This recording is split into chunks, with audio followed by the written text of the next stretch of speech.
So we are now going to study YTM. YTM में suppose अभी जो market price चल रही है बॉन्ड की, उसमें हम लोग YTM कैसे कैलकुलेट करेंगे बेसिकली। वो सपोज अभी करंट प्राइस मार्केट में बॉन्ड की 800 है एंड जो इस बॉन्ड से मेरे को कूपन इंटरेस्ट मतलब जो इंटरेस्ट बियरिंग बॉन्ड है, एक फिक्स्ड इंटरेस्ट बियरिंग बॉन्ड, वो आ रही है सपोज 9%। अब मेरी पार वैल्यू बॉन्ड की है 1000 रुपीज और मेरी कूपन रेट है सपोज 9%। तो हर मंथली में मेरा कितना आएगा 90 रुपीज। सो ये अगर हम लोग जो करंट मार्केट प्राइस ढूंढते हैं तो क्या फॉर्मूला लगाते हैं, 90 divide by 1 plus R to the power 1 plus 90 by 1 plus R to the power 2, ऐसे चलते जाते हैं। 90 प्लस पावर वैल्यू 1090 हो जाएगी लास्ट ईयर में, divide by 1 plus R to the power n। तो इसमें 800 यहाँ पे आ गई। अब हम लोग यहाँ पे ये R जो है वो कैसे ढूंढेंगे, ये तो हमको R ढूंढनी है, दैट इज YTM जो हम लोग कमा रहे हैं बॉन्ड पे एट दिस लेवल। तो ये R का एक शॉर्टकट फॉर्मूला है YTM का, that is YTM is equal to C plus market price minus par value divide by n। ये पूरा न्यूमरेटर में divide by 0.4 to the power m plus 0.6 to the power p। तो ये formula में if we put the YTM will come. So यहाँ पे C is 90, market price is 800, यहाँ पे लिख लेते हैं 90 plus 800 minus P, that is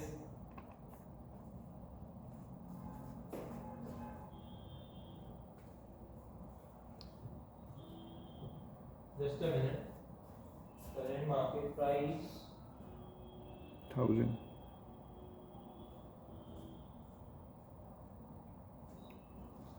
sorry M sorry P is market price। हाँ, so यहाँ पे तो maturity value आ गई, M is the maturity value, 1000 minus 800 is the market price divide by the suppose ये है for 8 years। So यहाँ पे divide by 8 and this is divide by 0.4 into what is your M, 1000 plus 0.6 into the price। So the price is 800। So when we calculate this, approximately the percent which we are getting is 13.07। Up this is an approximation,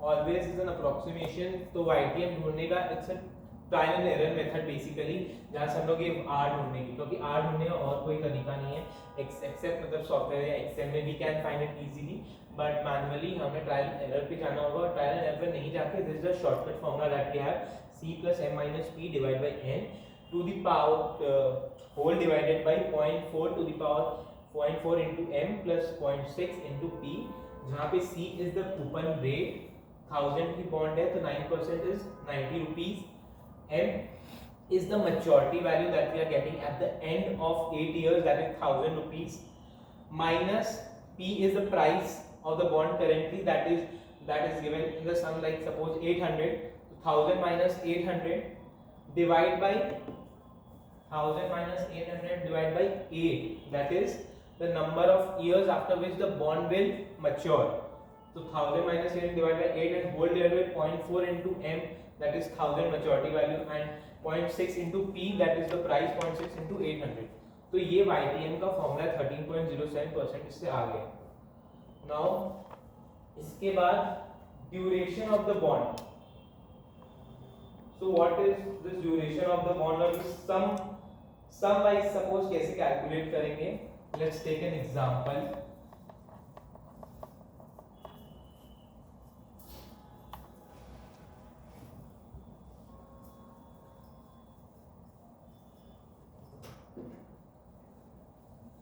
Suppose हम लोग first year में, year 1 में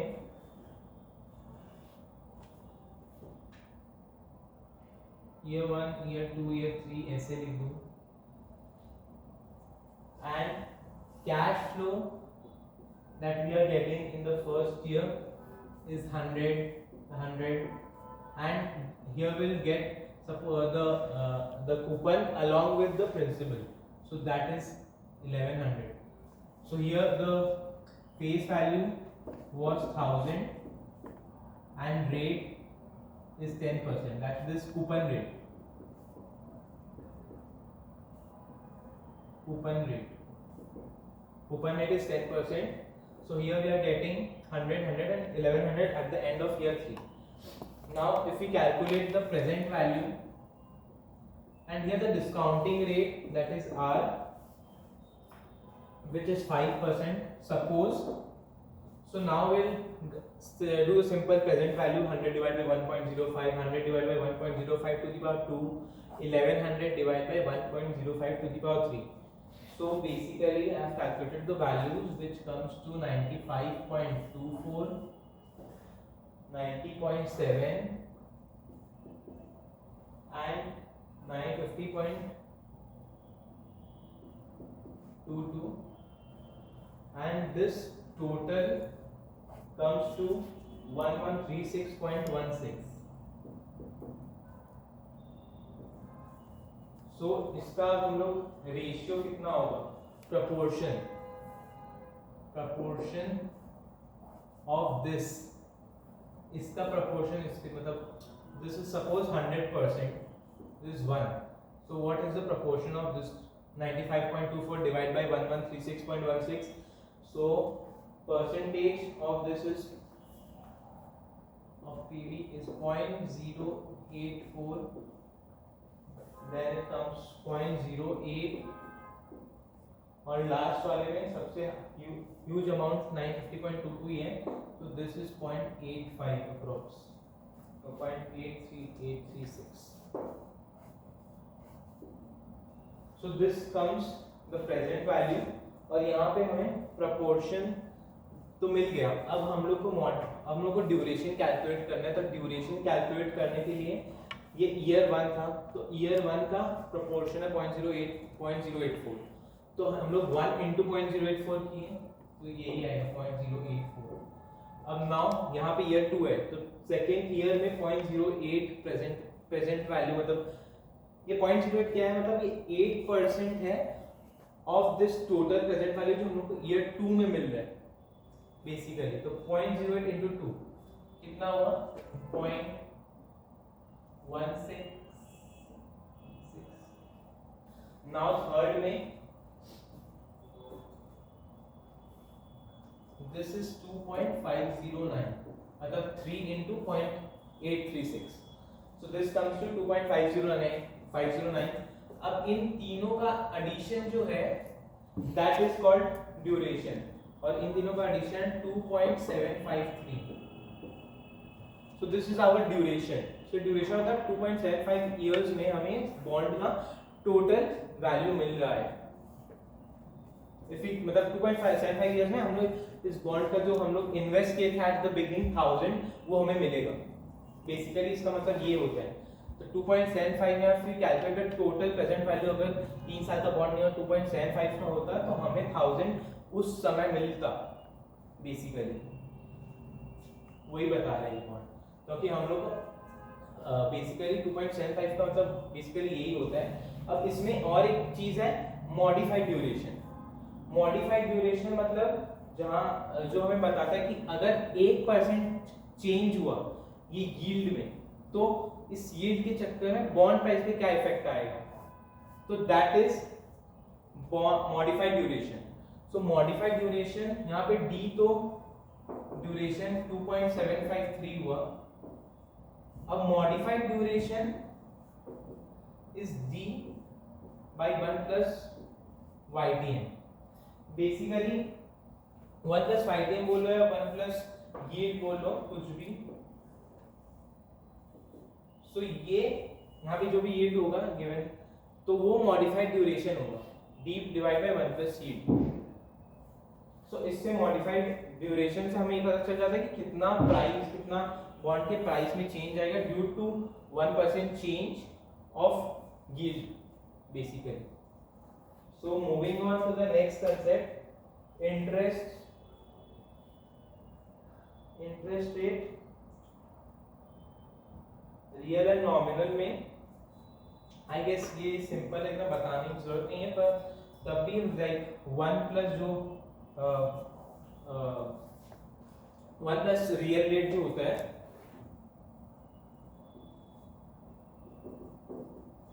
उसमें अगर हम लोग इसमें 1 plus inflation कर देते हैं तो that is nominal rate, 1 plus nominal rate. ये सब तो समझ में आ गया। एक छोटा सा एग्जांपल लेके कर लेते हैं। सपोज रियल रेट सपोज 10% है, तो 1.1 इनटू इन्फ्लेशन सपोज 4% है, तो 1.1 इनटू 1.04। तो जो भी इससे मल्टीप्लिकेशन आ रहा है दैट इज नॉमिनल रेट। मतलब नॉमिनल रेट हमेशा ज्यादा ही होगा रियल रेट से। तो इजी था ये वाला कंसेप्ट तो वैसे तो। और अब इसके बाद एक छोटा सा एक सम देख लेते हैं, वैल्यूएशन ऑफ बॉन्ड। अगर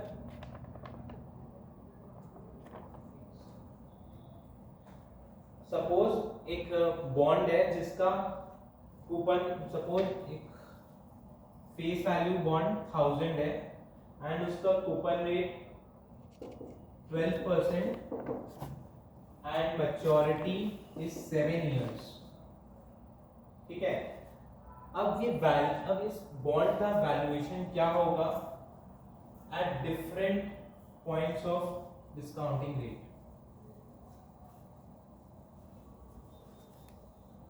और ये बोल लो, तो अगर discounting rate suppose 3 discounting rate है, suppose R is equal to 14%, तो इसमें क्या होना चाहिए, this is coupon rate, 12% is coupon rate and the discounting rate is 14%. So अब हम लोग अगर कैलकुलेट करने जाए, कूपन रेट 12% है, 7 years का बॉन्ड है and 1000 of face value, so and the discounting rate is 14%, तो every year will get 120 into PVAF of 14%, discounting 14% है, कितने साल के लिए, 7 years के लिए, and at the year 7, end of year 7 will get 1000 rupees into PVIF। annuity factor लगा दिया था 120 में, इसमें interest factor PVIF 1000 और 14% और 7, तो जो कैलकुलेट करके आएगा इसमें आ रहा है 914.6।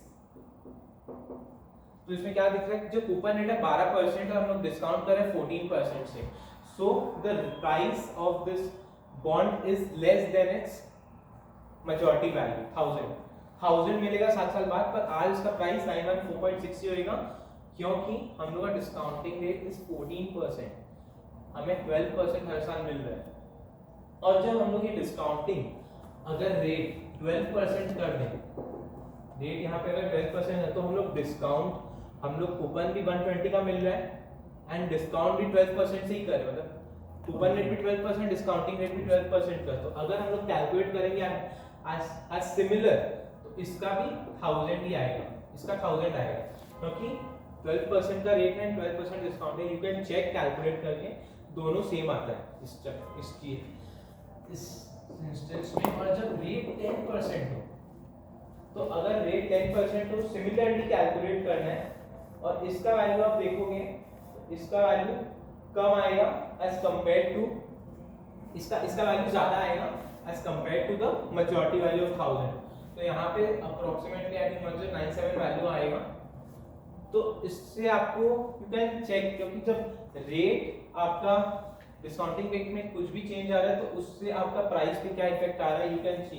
क्योंकि यार रेट गिर रहा है मार्केट में, what I seeing, when the rate discounting rate is falling then the price is rising. Economics में भी हम लोग पढ़ा है कि जब रेट गिरता है तो प्राइस बढ़ते हैं। तो दिस इज द सेम चीज यहाँ पे, जो यहाँ पे प्रूफ हो जा रहा है। और यहाँ पे जब रेट गिर रहा है then price is falling, basically ये चीज है सेम। सो और एक क्वेश्चन करते हैं दूसरा।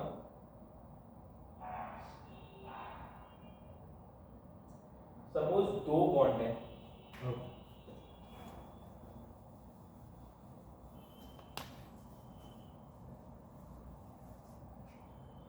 बॉन्ड ए है, बॉन्ड बी है, इसका डिफरेंट, इसका कूपन रेट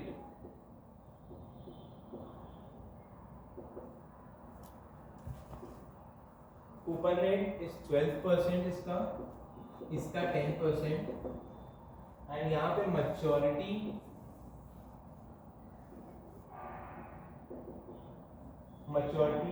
इसका 10 इयर्स, इसका 6 इयर्स, और इसका प्राइस दोनों का, ए का है 70 अभी और बी का है 60। देखने में तो ए देख रहा है कूपन रेट 12% है, 10 साल मिलेगा और 70 प्राइस है, और बी में 10% कूपन रेट मिल रहा है और 6 इयर्स का मैच्योरिटी है, पर प्राइस कम है 60 रुपीज। तो इनमें से कौन सा हमें ज्यादा मतलब कौन सा ज्यादा इन्वेस्टमेंट मतलब किस में कर सकते हैं, दोनों में से कौन सा बेटर ऑप्शन है? तो ये कैसे देखेंगे? Through YTM। अब YTM हमें बताएगा कि किस में इन्वेस्ट करना चाहिए, क्योंकि हम लोग यहाँ से कूपन इंटरेस्ट मतलब सिंपल कैलकुलेट कर लिए कि इतना इतना इतना अमाउंट हम लोग प्रॉफिट करेंगे, उससे कुछ नहीं, because there is different coupon rate, there is different maturity period and there is different price. So यहाँ पे YTM if we calculate of bond A, इसमें कैपिटल गेन टैक्स भी है, कैपिटल गेन का टैक्स भी है एंड इनकम टैक्स भी है। So capital gain tax is 10% और income tax is 30% in this case, and capital gains are paid at the time of maturity on the difference between the sale price and purchase price. So इसमें हमें YTM ढूंढने के लिए first of all YTM जो shortcut वाला formula है, उससे हम लोग सबसे पहले उसमें हम लोग को सब कंपोनेंट्स चाहिए, CMP।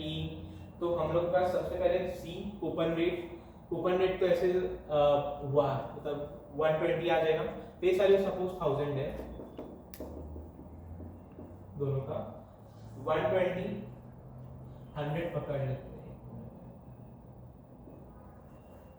100 is the face value. So coupon rate is C is for A, coupon for A and for B after tax, because हम लोग को टैक्स भी पे करना पड़ेगा, इनकम टैक्स ऑफ 30%। तो यहाँ पे 12% है, 12% इंटू 70% इसका आएगा कूपन का।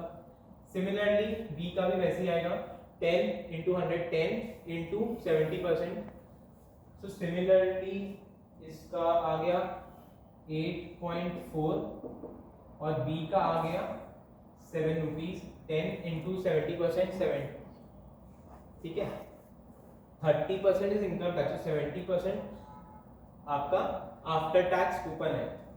अब मैच्योरिटी वैल्यू पे हमें कैपिटल गेन टैक्स लगेगा। Income tax is at the time of every year income tax लगेगा, पर हम लोग सेल कर रहे हैं एट द एंड, तो उससे कैपिटल गेन टैक्स आएगा। तो maturity value that is M, यहाँ पे एम है। फर्स्ट ऑफ ऑल हमें कितना मिलेगा, सबसे पहले 100 माइनस, अब 100 में कितना आपका कैपिटल गेन टैक्स है, 10% है, तो कैपिटल गेन टैक्स किस पे लगेगा, सबसे पहले 30 पे लगेगा ना। मैंने पहले किया था पे 70 10 साल पहले, आज अब मैं 10 साल बात कर रहा हूँ, तो मेरे को मिल रहा है आज 100 रुपया 100 रुपीज, और मैंने पे किया 10 साल पहले 70 रुपीज, तो 100 माइनस 70, कैपिटल गेन टैक्स कितनी है 10%, तो यहाँ पे 10% कर दो, ब्रैकेट क्लोज कर दो, तो 100 minus 70 30 is my capital gain, 30 पे 10% is my capital gain tax, so which comes to 3 rupees, तो 100 minus 3 rupees it's 97। यहाँ पे इनकम टैक्स नहीं आएगा, यहाँ पे कैपिटल गेन टैक्स आएगा। और वैसे ही सिमिलरली बी के लिए इसका वैल्यू आ जाएगा 96। तो अब हमें कंपोनेंट्स मिलने के बाद now we calculate the YTM using the shortcut formula. तो यहाँ पे कर देता हूँ C प्लस वही वाला C plus m minus P divide by n whole 0.4 to the power n plus 0.6 to the power p, ठीक है। इससे बॉन्ड A का यहाँ पे C क्या है 8.4, m का क्या है, m क्या है A के लिए 97, p क्या है 70 divide by n, n is 10 years, 0.4 into m is 97 plus 0.6 into p is 70। so इसका टोटल वैल्यू आज को कैलकुलेट करने के बाद 13.73% आ रहा है। एंड सिमिलरली b के लिए if we calculate the value comes approx 17.47%। so bond A and bond B में अब इसमें हमें क्या दिख रहा है, B का YTM 17.47% है and bond A का 13.73 है, तो bond B is more preferable to buy। similar same conclusion ये निकलेगा। कोई भी दूसरे केस में whenever we see many bonds और जब भी investment decision लेना होता है तो YTM is the main factor that investors look at। So this is complete bond thing that we have done।